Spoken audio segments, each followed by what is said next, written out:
Assalamualaikum warahmatullahi wabarakatuh. Bapak Ibu, kita lanjutkan ke penggunaan Moodle di bagian kedua. Setelah Bapak Ibu bisa login dan membuat password, langkah berikutnya adalah kita mengelola mata pelajaran yang kita ampu. Nah, langkah pertama adalah pastikan Bapak Ibu semua pelajarannya tampil di bagian halaman My Course di sini. Nah, ini contoh sini saya mengampu 3 mata pelajaran, pemrograman web untuk kelas 11, akuntansi perpajakan kelas 11, dan mata pelajaran sistem informasi akuntansi untuk PMPP dan akuntansi. Nah, di sini ada dua kemungkinan. Kemungkinan pertama adalah pelajarannya diampu sendiri oleh Bapak Ibu atau diampu berdua dengan guru yang lain. Sebagai contoh, di MPP Web, di MPK Web ini saya mengajar dengan Pak Erwin. Nah, pastikan bahwa Pak Erwinnya itu adalah sudah include di mapel ini. Nah, di mana melihatnya? Nah, ini ketika dibuka, kita lihat anatominya dulu. Pengaturan masing-masing mapel itu ada di bagian atas di submenu ini. Ini course, setting, partisipan, dan lain-lain.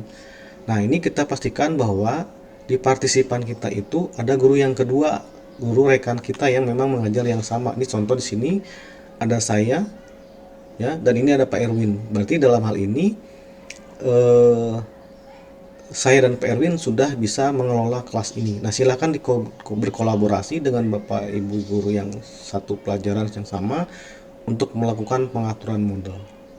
Nah, tahap berikutnya setelah mengecek ini, kita balik lagi ke course ini. Nah, sini ya. Ini memastikan apakah siswanya bisa mengakses atau tidak di sini kan. Jadi tetap di sini kita cek lagi partisipan. Nah, kalau di sini ada data siswanya, nah berarti siswanya sudah bisa mengakses, ya, sudah bisa mengakses. Nah, berikutnya di bagian eh, course awal, sebetulnya ini sudah yang bagian saya sudah diisi. Nah, bagaimana pada saat course yang memang masih kosong? Course yang masih kosong itu seperti ini. Nah, seperti ini ya. Jadi pastikan dulu mapel gurunya siapa, apakah rekan kita yang berdua itu masuk atau tidak. Nah, kebetulan saya ini ada dua akun, saya hapus satu akunnya yang ini ya. Nah, ini saya hapus satu, berarti ini saya mengajarnya sendirian. Nah, saya sendirian, admin bisa melihat isi mata pelajaran Bapak Ibu semua. Nah, di sini pastikan siswanya sudah ada. Ya, itu memastikan bahwa Bapak Ibu semua sudah bisa mengakses mapelnya masing-masing. Nah, sekarang tahap berikutnya adalah mengatur di sini, di bagian sini. Nah, ini adalah bagaimana di sebelah sini. Nah, ini tekniknya tergantung Bapak Ibu, tapi kalau di model yang kemarin yang versi 38 yang masih kurtilas itu topik 1 2 3 diisi dengan kompetensi dasar KD1, KD2, KD3. Nah, kalau ini kebetulan semuanya sudah menggunakan kurikulum Merdeka, maka topiknya saya kira ini kita diganti dengan CP saja. Sebagai contoh, ini saya megang perpajakan kelas 11, maka dari CP-nya itu perpajakan kelas 11 ini isinya, maka nanti di bagian topik 1 akan saya ganti dengan ini dan ini. Nah, itu tekniknya telah terserah Bapak Ibu bagaimana menyampaikannya. Misalnya ini adalah jenis-jenis pajak ya, di sini kan.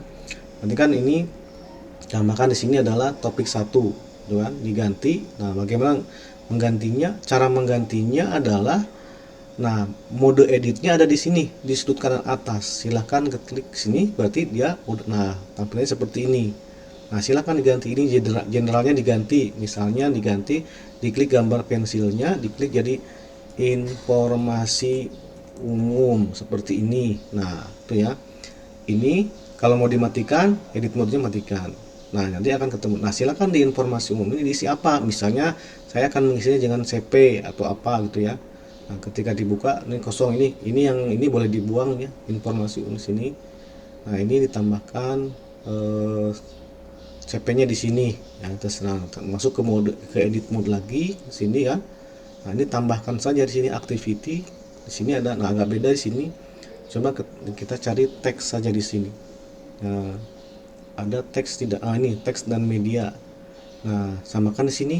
Ini capaian pembelajaran. Nah, silakan di copy saja dari sini ya.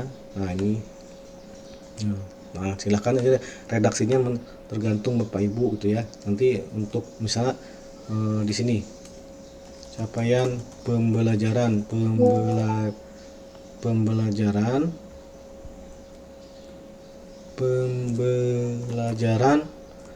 perpajakan AKL pada fase F adalah, nah ini ya, nah, ini nah, ini tidak ada poin-poinnya Bapak Ibu di sini, paragraf biasa karena tidak bisa dijadikan poin-poin. Ketika di enter itu dia akan merupakan paragraf biasa. Nah, udah segini saja cukup, nanti simpan di bawahnya, save saja langsung. Maka di sini ada, nah ketika di halaman siswa akan tampil seperti ini. Nah, ini announcement-nya boleh dibuang ya Bapak Ibu, silakan kalau tidak perlu. Ke sini diklik saja, terus bagian titik 3 ada bagian delete sini ya, ada delete. Nah, seperti ini.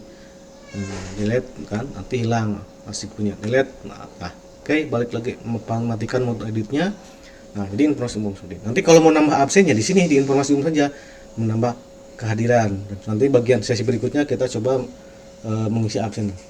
Nah, sekarang silahkan topik-topiknya saja diedit berdasarkan CP-nya masing-masing. Nah, contoh di sini saya memahami jenis-jenis pajak, berarti di dalamnya tidak mungkin langsung jenis-jenis pajak, ada pengertian dan lain-lain.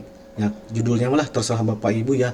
Misalnya di sini saya ganti misalnya contohnya adalah konsep dasar pajak. Nanti di dalamnya salah satu itemnya meliputi adalah tentang jenis-jenis pajak. Di konsep dasar pajak nanti dibahasnya adalah pengertian jenis pajak, apalagi dasar hukum, kedudukan hukum pajak dan seterusnya, yang sifatnya masih konsep dasarnya. Nah, kalau sudah ini di enter saja kalau tadi ya, ini konsep dasar pajak. Kalau sudah di enter saja, maka di dalam. Nah, yang keduanya misalnya apa di sini, menghitung perhitungan pajak. Nah, di sini kita mulai topik keduanya. Nah, perhitungan. Apabila Bapak Ibu menambahkan sel di luar CP ya silahkan ya, nanti di situ ada yang butuh. Nah, seperti di saya di sini ada tiba-tiba perhitungan pajak tanpa siswa mengetahui tentang NPWP. Mungkin ini ada perlu nih yang disampaikan tentang NPWP. Silakan saja tambahkan di sini misalnya NPWP dulu, NP nomor pokok wajib pajak kayak gini. Nah, baru dari yang ketiga misalnya asal patokannya kalau menurut saya secara pribadi minimal jangan mengurangi CP ini, tapi kalau Bapak Ibu perlu menambahkan CP kayak kira silahkan ya, artinya karena ini juga kalau saya lihat dari sini tiba-tiba celok jenis-jenis pajak, artinya apa? Artinya ada yang kelewat konsep dasarnya, pengertian, dasar hukum dan lain-lain.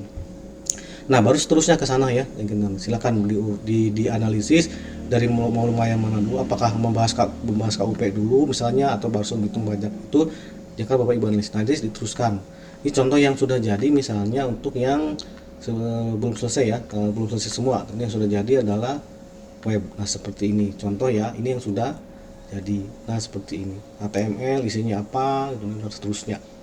Oke, untuk sampai saat ini di sesi ini silakan Bapak Ibu lakukan pengecekan di bagian partisipan, siap apakah Bapak Ibu bekerja sama dengan guru yang lain ya. Di sini di partisipan, terus apakah sudah ada siswanya. Nah, kalau tidak ada siswa dan tidak ada data yang siswa atau gurunya atau Anda belum bisa login, silakan hubungi Pak Laode untuk pengaturan user dan mata pelajaran dengan Pak Andri. Nah, terima kasih. Assalamualaikum warahmatullahi wabarakatuh.